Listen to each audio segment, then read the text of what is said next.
Back in 2002, 2003, 2004, I was studying Islam for one reason and one reason only. My best friend was a Muslim. After he became a Christian, I thought I was done with Islam. I'd only been studying Islam because my best friend was a Muslim, and now my best friend was no longer a Muslim. But I ended up continuing with Islam for several reasons. One of the reasons was that my best friend was an apostate from Islam, and Muhammad ordered his followers to execute apostates. Islam's most trusted sources are filled with passages like Sunan Ibn Majah 25:35. It was narrated from Ibn Abbas that the Messenger of Allah said, "Whoever changes his religion, execute him." Back in 2005, 2006, Islam was growing rapidly. The bigger Islam gets, the more aggressive it becomes. My best friend was an apostate, and Islam calls for apostates to be executed. Not being a coward, I decided to keep going after Islam. But something interesting happened over and over and over again.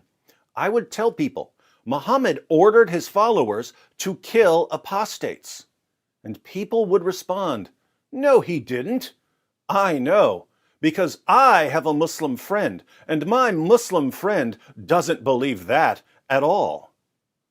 Somehow, in the minds of Westerners, Islam is defined by whatever Westernized Muslims believe, not by Allah and Muhammad. So quoting Islam's most trusted sources to them was absolutely meaningless because nice Muslims were saying something completely different. But now things are changing. Now we have popular Muslim apologists openly declaring that ex-Muslims will be executed if Islam wins. Here's Ali Dawah telling the apostate prophet that in a state governed by Islamic law, the apostate prophet and others like him will be executed. This is a part of our religion. There's a reason to it. Yeah? There's a reason why there's a capital punishment. Because people like you, little weaklings who leave their religion and cause corruption in the land by spreading it, the capital punishment in Islamic law would be applied to you. We have no doubt. And we're proud of that. Yeah?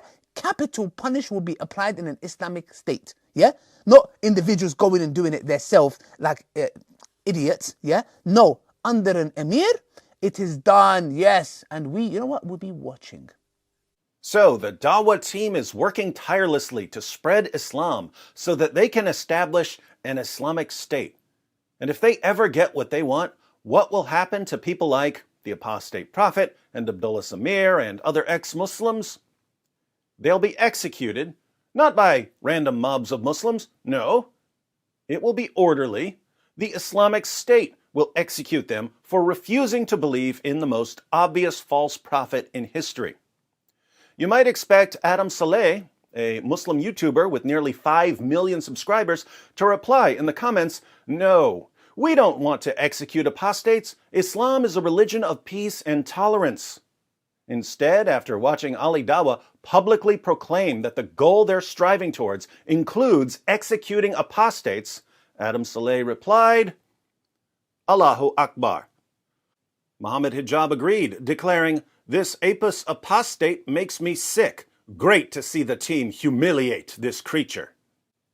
Now think about this. I say, Islam calls for the killing of apostates.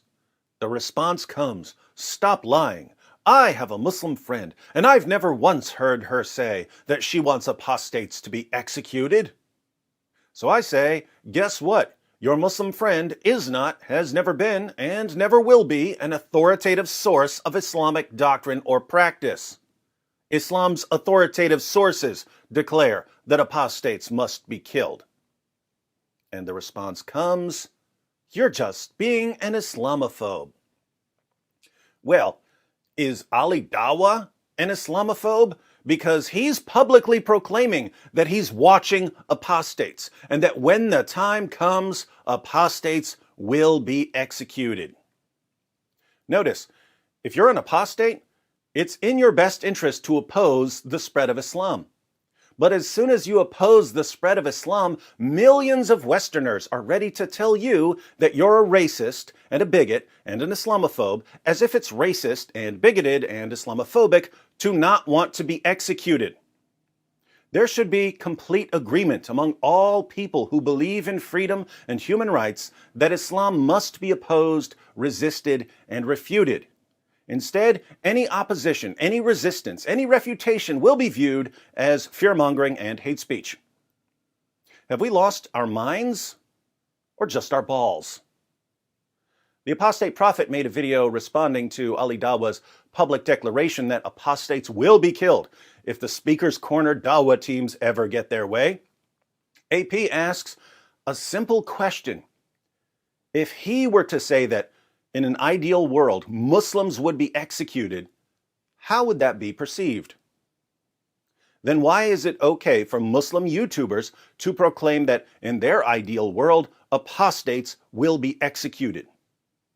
You should definitely check out the video. Also, if you'd like to know what other policies will be implemented in Ali Dawa's Shariatopia, including the rulings on marrying 9-year-old girls, be sure to watch my video, Ali G. Dawa, Islamic Lessons on Puberty and Marriage, at Speaker's Corner.